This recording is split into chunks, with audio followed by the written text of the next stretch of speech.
Olá, bom dia, 6h03, 10 de fevereiro, quinta-feira, o programa Notícia de Frente começando agora, então seja muito bem-vindo, muito bem-vinda à edição de hoje. Vamos falar dos tucanos, porque tem briga e jantar dos derrotados. Vamos falar também sobre as federações, porque por 10-1 placar do STF agora permite. Então, tudo isso e muito mais a partir de agora. Então, bom dia para você, Daniel Petengil, seja muito bem-vindo. Bom dia, Luciana. Bom dia, Kleber Lima. Bom dia a você que acorda cedo para nos acompanhar. Bom café, bom trabalho, ótimo dia a todos. Que assim seja, um ótimo dia de trabalho para a gente aqui nessa bancada e para você aí. E para você também, Kleber Lima, aqui e depois, porque eu sei que você vai continuar trabalhando, é isso mesmo? Isso aí, o dia inteiro, se Deus quiser. Bom dia para você, Luciana Gavilha. Bom dia, Daniel Petengil, e um bom dia especial para você que nos honra com a sua qualificada audiência. Hoje, dia 10 de fevereiro, 100 anos de nascimento de um mensageiro da paz, José Gabriel da Costa. Depois eu falo mais sobre quem é. Por favor, viu? Vamos aguardar aqui com ansiedade. E enquanto isso, olha, queria já trazer um assunto à tona aqui nessa bancada, tem a ver aí com a disputa presidencial, porque o governador de São Paulo, João Dória, estaria dizendo o seguinte, intitulando o jantar de alguns tucanos, viu, Kleber Lima, Daniel, ele se referiu até mesmo como o jantar dos derrotados. Fico aqui pensando, deve ter relação direta com o resultado das pesquisas eleitorais, porque João Dória não está emplacando, está ali na casa, Kleber, dos 2%, não tem evolução. E aí esse jantar, Daniel, a princípio tinha uma boa intenção, digamos assim, né? Pelo menos o que pode ser externado também, de que a cúpula do partido mostrou preocupação com o fato de Dória não emplacar e poderia haver até um resultado aí desse encontro, uma operação de guerra, viu, Kleber Lima? Como fazer diminuir a rejeição de Dória. Dória, a princípio, não gostou e disse, como assim ideias brotando de um jantar dos derrotados? E aí, como isso pode ter caído no ninho dos tucanos, Daniel? Vamos aqui entender que será que de fato esse jantar era para realmente trazer uma solução para João Dória ou nada disso? Talvez seja uma rediscussão para entender, será que tem viabilidade de fato Dória entrar nessa disputa?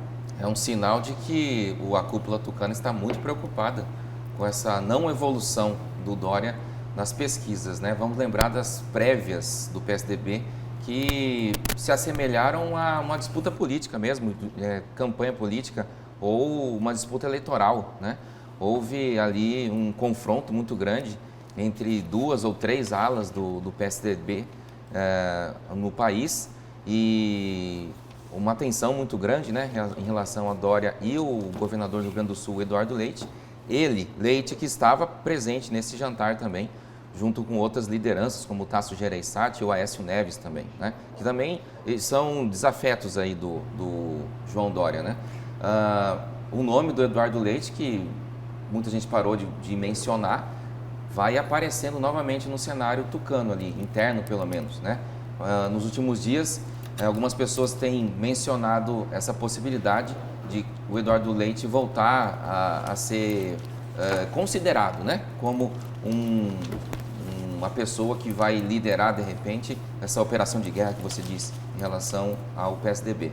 O Dória não está nem um pouco disposto a recuar, né, muito menos a desistir da campanha dele, mas ele sabe que não depende só dele, Dória, né? Existe um grupo todo político por trás e se ele continuar derrapando aí nas intenções de voto nas pesquisas, é capaz que o próprio PSDB tome alguma outra medida que não vai ser muito interessante para ele, não. Você disse algo aí importante na sua frase final e interessante. Aí, Kleber Lima, eu vou fazer uma pergunta para você, embora a gente vai trazer daqui a pouquinho elementos aí sobre o resultado do STF, sobre a federação, mas já tendo então um olhar nesse desdobramento e nessa briga de tucanos. Essa briga, nesse momento, ela vai ajudar o partido ou ela pode atrapalhar? Por quê? Com esse desentendimento da Nacional, essa tensão, como que os outros partidos, as outras siglas vão se sentir atraídas para o PSDB? Pode atrapalhar? Pode ter esse resultado? Pode. As duas respostas para você. Pode. Na verdade, já pôde, já aconteceu. O PSDB se diminuiu com as prévias, em vez de construir uma unidade interna, ele ampliou as diferenças internas. E eu vou dizer a você e aos nossos telespectadores, duvide, Odó, que o Dória seja candidato, venha a ser candidato a presidente da República. Porque ninguém em sã consciência vai abdicar do governo do maior estado brasileiro, do estado que é a locomotiva do Brasil, que tem um PIB maior do que de alguns países da América do Sul, inclusive, para entrar numa disputa na qual ele não tem nenhuma chance, zero. A chance do Dória ser presidente do Brasil na eleição desse ano é menor que zero, não existe essa possibilidade. A menos que, contudo, todavia, haja outra motivação para ele deixar o governo. Como? Por exemplo, o que, Kleber? Por exemplo, um acordo feito na eleição para entregar o governo para o vice. Mas isso não tem nada a ver com a eleição presidencial, isso seria um pretexto. Duvido que, ainda que ele tenha também esse compromisso, que ele vá cumprir, porque é muito poder. Ser governador de São Paulo é muito poder. Ninguém abre mão disso. Mas a sede dele pelo poder não é maior ainda do que o Palácio Bandeirantes, Kleber? Até porque ele está com um discurso, vou dizer aqui, olha, muito firme sobre resiliência, superação, desafios. Ele nunca foi o favorito a nada, tem uma trajetória de luta assim muito grande, porque ele era lá do andar de baixo, chegou onde chegou, dizendo o seguinte: nunca fui favorito, sempre consegui vencer todos os meus desafios, sou um homem guerreiro e resiliente, nunca estive liderando pesquisa alguma. Aliás, né, se realmente a gente pudesse entender que o que se reflete na pesquisa é o resultado da urna, nem precisaria ter o processo eleitoral.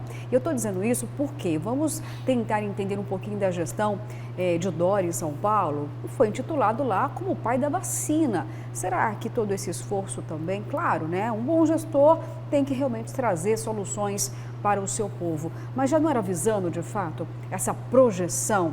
E mesmo que esses números negativos, Daniel, você acredita mesmo que ele mesmo possa recuar? E até porque ele citou aí o jantar dos derrotados, ficando muito bravo. Poderia ser uma deixa realmente para abrir espaço de uma forma mais diplomática e falar: olha, desculpa, não deu, tentei. Ele pessoalmente, o Dória tem um caráter de coach, né? Ele tem adota esse discurso mesmo de resiliência, né? De persistência, né? Constância. E realmente, se depender só dele, ele não vai desistir. Na época da vacina, que ele realmente liderou esse projeto nacional, foi o pioneiro a trazer os imunizantes aqui para o Brasil, houve quem dissesse: olha, ele está realmente se credenciando fortemente para ser um nome importante para a presidência da República, naquela época. Mas de lá para cá, muita coisa mudou no cenário nacional, né? Ele teve que se deparar aí com o crescimento aí nas pesquisas do ex-presidente Lula, do próprio presidente Bolsonaro, que se manteve estável aí nas intenções de voto. E de lá para cá, nós já estamos aqui em fevereiro, a chamada terceira via ainda não decolou. E quando você pensa em terceira via, a gente pensa primeiro no Ciro e no Sérgio Moro. O Dória está alguns 2 ou 3 passos para trás, né? Então, essa reunião aí dessa ala que houve a cisão interna do PSDB é um sinal de que as coisas não vão indo bem, não. E tem que haver alguma mudança muito brusca nesse cenário, até dentro do próprio PSDB, para que haja essa viabilidade, né, para candidatura do João Dória, né? Mas não estou vendo nenhum elemento que possa mudar bruscamente esse cenário, pelo menos a curto prazo. Tá certo. Olha só, queria falar um pouquinho sobre alguns resultados de pesquisas e aí não vou começar pelo topo não, tá? Nesse momento aqui não vou deixar um pouquinho de lado Lula e Bolsonaro e vou para aqueles que estavam tentando uma escalada, né, com muito sacrifício. E Kleber Lima, me diz uma coisa: Ciro e Moro estariam empatados em 7%. Entendo o que então? O Ciro deu uma subidinha e Moro deu uma caidinha. É isso mesmo? O que a gente pode estar entendendo desses percentuais? Eles não conseguiram emplacar aí a casa de 2 dígitos, mas chama atenção um pouquinho essa diferença agora. Luciana, é a pesquisa de ontem, né, da Quest Genius, né, um negócio desse que foi divulgada. Eu não lembro qual que é a margem de erro da pesquisa. Você está com ela Vou aberta tentar aí? aqui para você, 2,5, tá? 2,5, 3 no máximo, né? Então, qualquer oscilação que você tenha nos números de até o dobro da margem de erro, ela não significa nem crescimento e nem queda. O nome disso é oscilação, porque você está trabalhando exatamente com as possibilidades da margem de erro. Sim. A margem de erro existe para isso. Então, quem tem 7 pode ter entre 5 e 9, né? Ambos podem ter. Como eles têm rigorosamente 7, e eles já, as diferenças que vinham sendo apresentadas entre eles era dentro da margem de erro. O Moro, a diferença do Moro em relação ao Ciro é que o Moro já entrou no patamar que o Ciro está há anos, né? Há pelo menos 2, 3, 4 anos que o Ciro, desde que ele lançou a pré-candidatura. E ninguém consegue romper a casa do 1 dígito, né? Então abaixo de 10%. E nos totais, no válido, que é quando você descarta nulos e brancos e nenhum, aí ele consegue, os dois conseguiriam.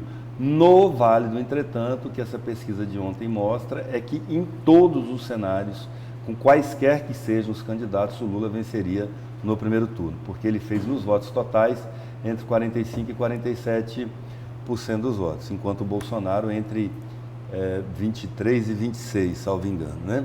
Nos votos totais. Então é o teto do Bolsonaro, que é isso aí, abaixo de 30% no válido, e como os outros adversários não contribuem, o Lula navega aí em águas mansas, né? E nos cenários de segundo turno, que é quando a pergunta é feita assim, e se houvesse segundo turno e os candidatos fossem apenas esses dois, em quem você votaria? Nesse cenário de segundo turno também o ex-presidente Lula venceria todos os demais adversários. Todos. Olha só, gente, para deixar você um pouquinho mais interessado até na pesquisa, tá? Em relação aos números e a data, o período em que ela ocorreu, ela entrevistou, a pesquisa ouviu 2.000 eleitores brasileiros entre os dias 3 a 6 de fevereiro.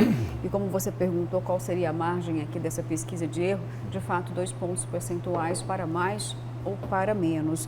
Daqui a pouquinho vamos voltar a falar mais sobre o resultado dessa pesquisa, mas antes quero chamar agora ao vivo o repórter José Porto, porque vai trazer para a gente aquela informação que já apontuamos aqui sobre o placar do STF em relação à federação, se é constitucional ou não.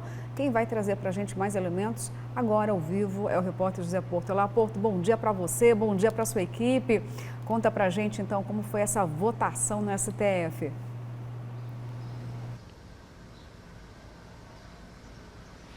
Bom dia, Luciana Gavilha, Kleber Lima, Daniel Petengil. Um excelente dia para todo mundo que está nos acompanhando aqui ao vivo. Pois é, a votação foi quase por unanimidade, né? Foram 10 votos a 1, acatando, né, a legalidade desse dispositivo, ou seja, a criação das federações partidárias, né, que na visão da própria justiça brasileira foi um meio termo relacionado aí do que eram as coligações partidárias, né, as famigeradas coligações.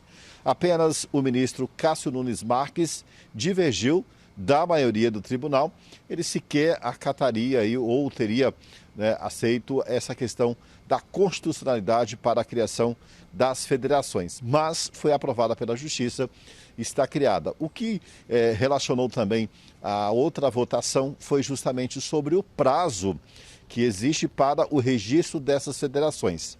A princípio era agora, em abril, mas a Justiça entendeu que os partidos, né, precisam de um tempo maior para isso. E o prazo para registrar as federações foi prorrogado para 31 de maio, ou seja, tem aí pelo menos mais um mês de prazo para que partidos, para que as agremiações partidárias, de fato, possam discutir. Por que as coligações, aliás, por que as lideranças partidárias, né, queriam inclusive esse tempo maior?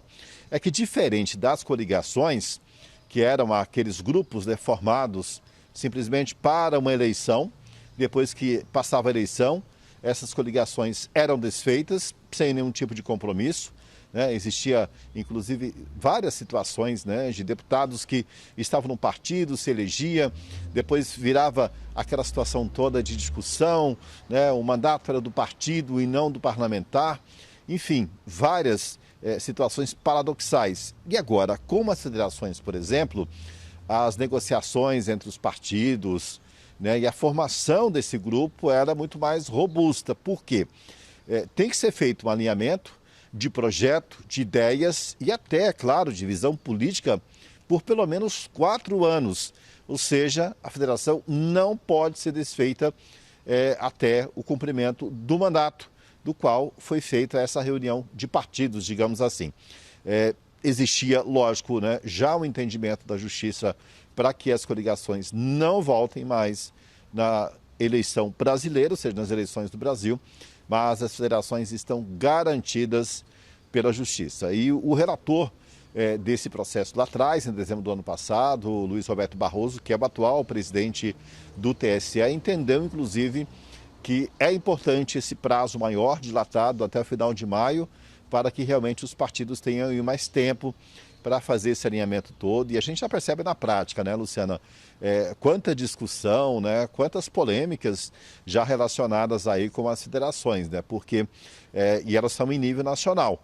Então, tem políticos regionais, por exemplo, aqui em Mato Grosso, que não querem participar de federações que estejam relacionadas com, né, o candidato, aí, o ex-presidente Lula, como também tem outros que não querem fechar federações que tenham aí, o PL do presidente Jair Bolsonaro.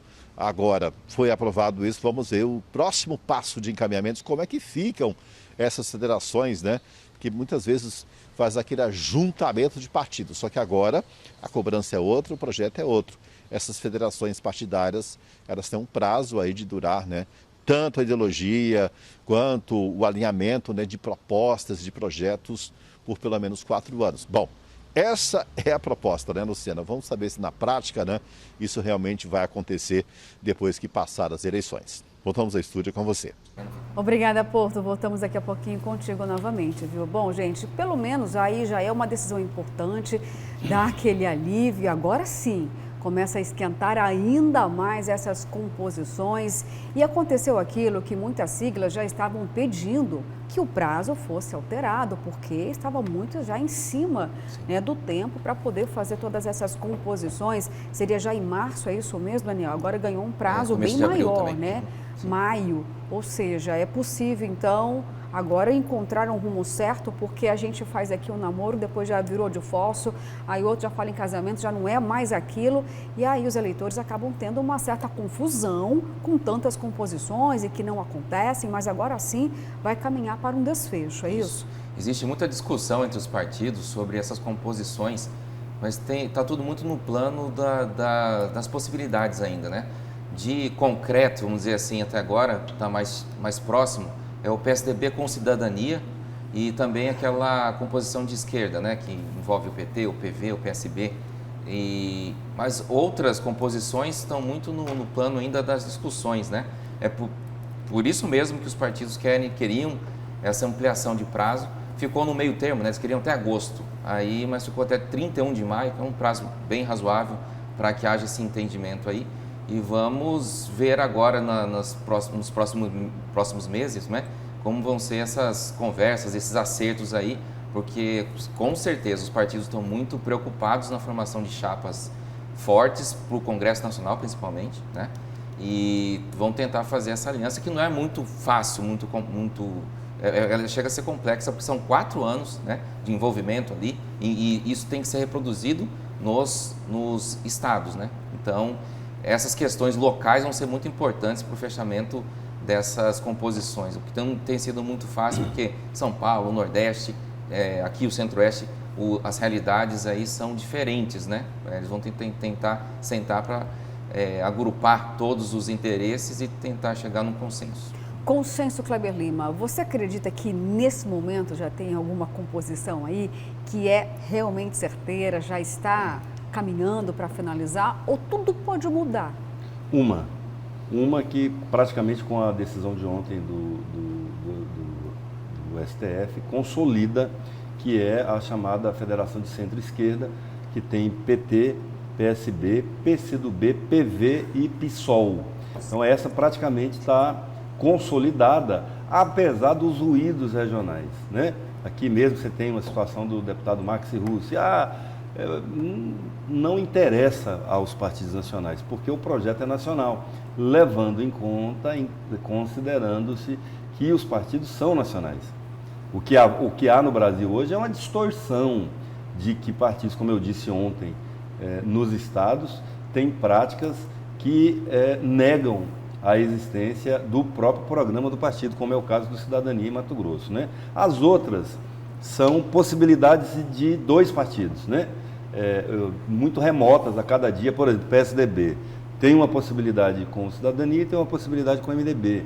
É difícil o MDB querer fazer federação, isso fere o princípio do MDB.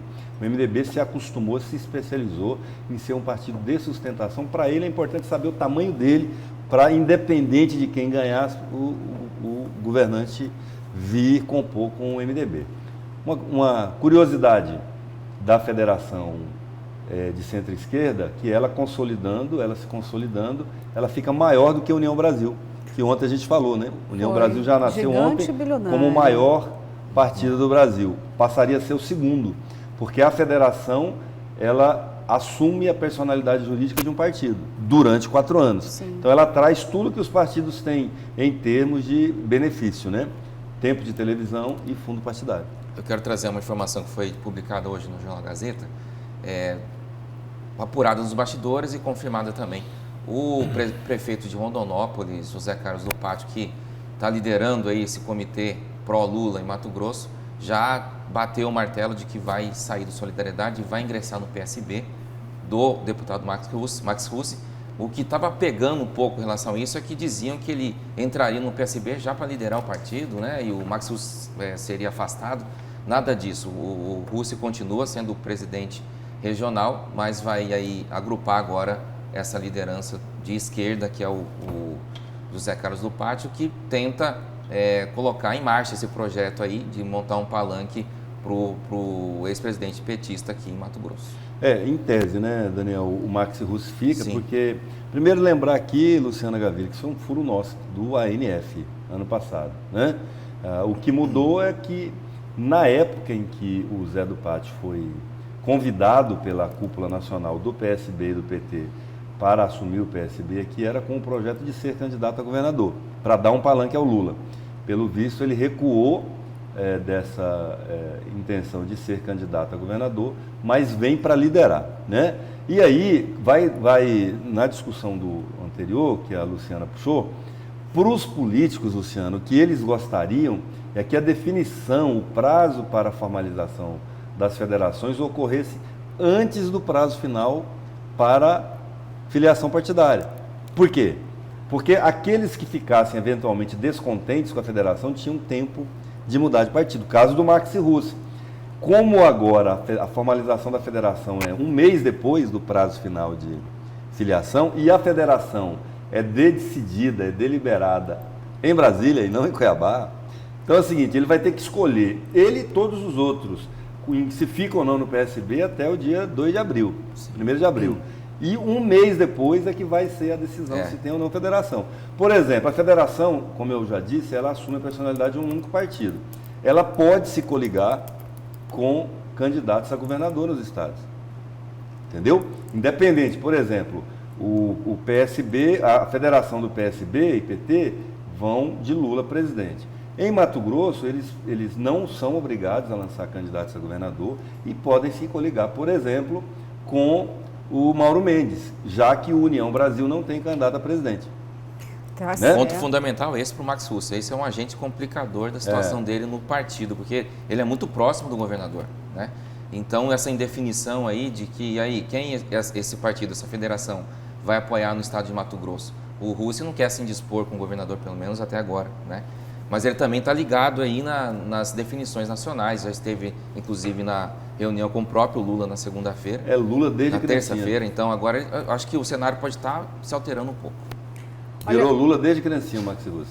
Já está falando até companheiro e não se assustem se deixar a barba crescer daqui uns dias. Bom, e daqui a pouquinho a gente vai falar mais sobre ele também, porque, olha, já estou sabendo, ele vai assumir aí o Palácio Paiaguás por alguns dias, né? Mas daqui a pouco a gente fala mais sobre ele, porque tem desdobramentos também em relação ao agronegócio. E aí a gente fala sobre um pouquinho mais sobre o Max Rosa, porque agora eu queria mais elementos sobre essa última pesquisa, tá? Agora, por intenção de voto, por região, renda e preocupação. É muito importante esse item da pesquisa, porque a intenção de voto para Lula era maior entre os eleitores do Nordeste. 61% votariam nele e com renda de até 2 salários mínimos, 55% então aí. E entre esse eleitorado, o presidente apresentou pior desempenho, 13% e 16%, ou seja, o presidente Jair Bolsonaro perde nesta região e com esse público, com essa renda. E aí o Bolsonaro se saiu melhor com os eleitores entrevistados que têm renda superior a 5 salários mínimos, 31% mesmo o número de Lula, e que moram no centro-oeste, 31% Lula tinha e 32% nessa região, Bolsonaro. Olha só, então aqui a gente pode começar a compreender um pouquinho porque esses percentuais estão diferenciados. A gente sempre fala aqui da pobreza aumentando, do desemprego, da preocupação da massa com a economia. E aí, então, é possível ter essa percepção de algumas regiões mais pobres, mais carentes, ou seja, essa elevação de Lula realmente é por conta desse público, dessa parcela da população que realmente está em grandes dificuldades financeiras, Daniel. E aí relembra do passado. E vou entender aqui que para essas pessoas o tema corrupção deixou de ser o principal na vida delas. Se elas têm salário, se elas têm renda, se elas têm habitação, se têm um emprego garantido, se têm programas, vários itens que compõem uma vida, o mínimo da dignidade para essas pessoas é o que interessa agora. Será que é um caminho para a gente entender essa elevação de Lula, mesmo com tudo aquilo que pesa ainda contra o ex-presidente? Vamos lembrar de todos os desdobramentos, sim. Foi preso, ou seja, para muitos ele é sim condenado, ele precisa responder a todas as outras questões relativas a ele, mas aí o que chama mais atenção é o que dói no estômago do brasileiro. Isso. Será que é isso que ele está olhando no momento? E ele sempre teve essa base muito forte, base eleitoral muito forte na região Nordeste. E é lógico, a pandemia ampliou a miséria, a pobreza no país, tem gente passando fome. E a lembrança de boa parte dos nordestinos é boa em relação à gestão do presidente Lula, com Fome Zero, né, com as medidas sociais que ele tomou. Então ele tem essa base eleitoral forte e não é à toa que o próprio Sérgio Moro esteve no Nordeste e também o presidente Bolsonaro estava lá ontem. Ele tem passado alguns dias lá, estava no Rio Grande do Norte ontem, né? Também inaugurou parte de uma obra ali ligada à transposição do Rio São Francisco. Eles estão de olho nesse eleitorado que é muito importante, né? Pode desequilibrar o jogo eleitoral. Realmente também é esperado que outros presidenciáveis, o próprio Ciro já é do Nordeste, né? Que outros presidentes, como Dória, também vá fazer incursões ali no Nordeste, porque diante do cenário todo que o país tem, cenário social, o voto aí em prol de quem mostra uma intenção forte de mudar, de melhorar a vida das pessoas, de colocar prato de comida na mesa do brasileiro, pode ser um fator aí decisivo nas eleições desse ano. Kleber Lima, fique à vontade, por favor. Tem algo para acrescentar nesse item, desse resultado da pesquisa? Lula disparando na região Nordeste, em detrimento do presidente da República, regiões menos abastadas, população mais pobre, mais vulnerável. Os dados mais relevantes de todas as pesquisas, que elas não mudaram tanto assim desde as do ano passado. Para o Bolsonaro, o que mais importa, em vez de intenção de voto, é a avaliação do governo, que continua muito ruim.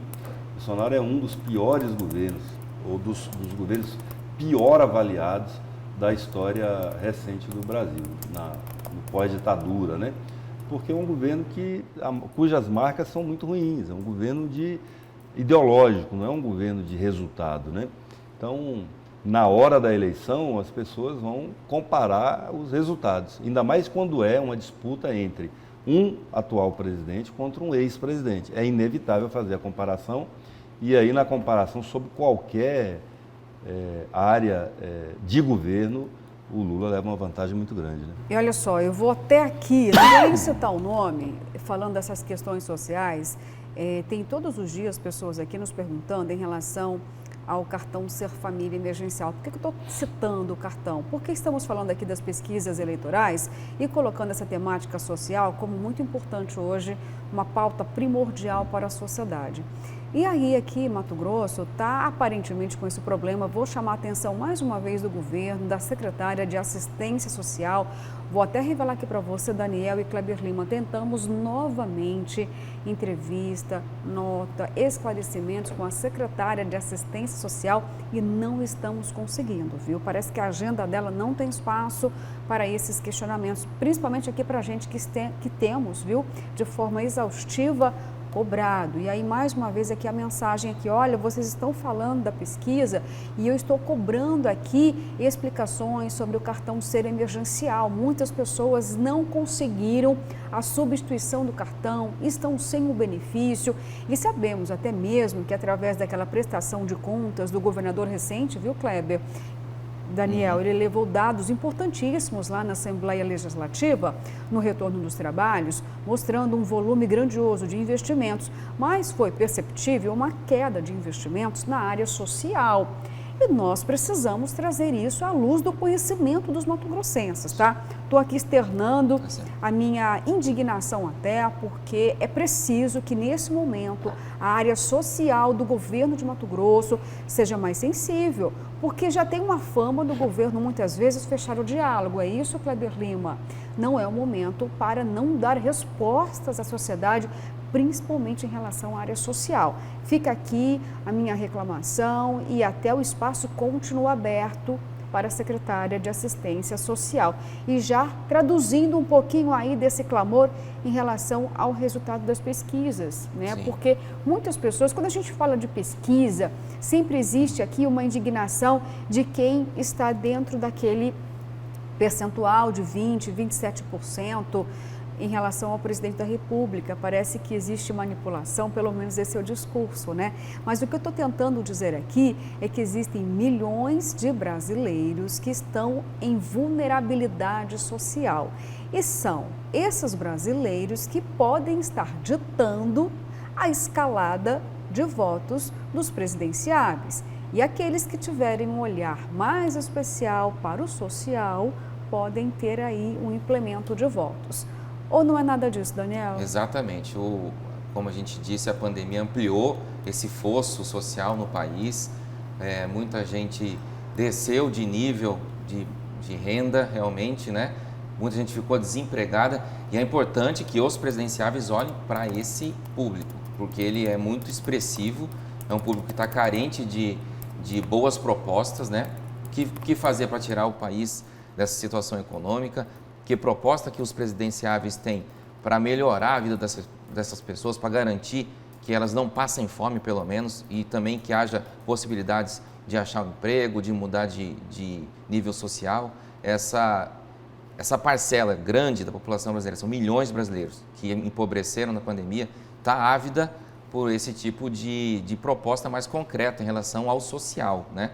Não só a questão econômica, a gente fala da gasolina, que também tem reflexos na vida de todos os brasileiros. Então, acho que é importante para todos os candidatos à presidência da República pensarem programas sociais importantes para abraçar essa parcela aí, que pode ser muito realmente decisiva nas urnas em outubro desse ano. Agora, você falou do Ser Família Emergencial, a gente faz um apelo aqui para o governo do estado para que pelo menos se pronuncie para explicar o que aconteceu, né? Porque a gente quase que diariamente recebe aqui no programa Notícias de Frente esses questionamentos. O que aconteceu com o meu cartão? Eu não estou entendendo, né? A gente não consegue responder, porque a bola está com vocês.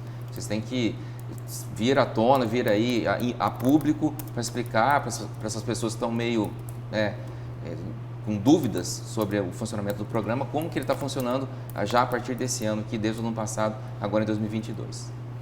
Kleber Lima, fica à vontade, porque daqui a pouquinho eu chamo Rosa Maria, né, a secretária? Maria, pois é. Eu vou reiterar aqui, reforçar, endossar o pedido já feito pela Luciana e pelo Daniel. E, inclusive, acabei de enviar aqui, Luciana e Daniel, um WhatsApp para o secretário da Casa Civil, Mauro Carvalho, e também para a secretária de Comunicação, a Laís Souza, nossa colega jornalista, pedindo que eles intercedam junto à secretária Rosa Maria para que ela nos atenda a imprensa, de interesse do próprio governo, prestar essas informações ao público e dizer o seguinte: a gente não morde. Claro que não, né? Jamais, com certeza A imprensa não. não morde. Não, a secretária não. Olha só, gente, são 6 horas e 38 minutos, eu vou para um rápido intervalo, mas voltamos daqui a pouquinho com muito mais, hein? E a gente fica agora com imagens da avenida, um pouquinho mais movimentada daqui de Cuiabá. Vou pedir ajuda lá para a minha edição. Isso aí, Avenida Miguel Sutil, viu? O trânsito está indo um pouquinho lento, tá com uma cara de que vai chover, hein? Aliás, eu acho até que já teve garoa, tô vendo ali a pavimentação molhada. E ali é uma curvazinha assim da Avenida Miguel Sutil. Da Miguel Sutil. Da Miguel Sutil, é isso mesmo, gente. Voltamos já. Como diz o outro, diferenciou muito.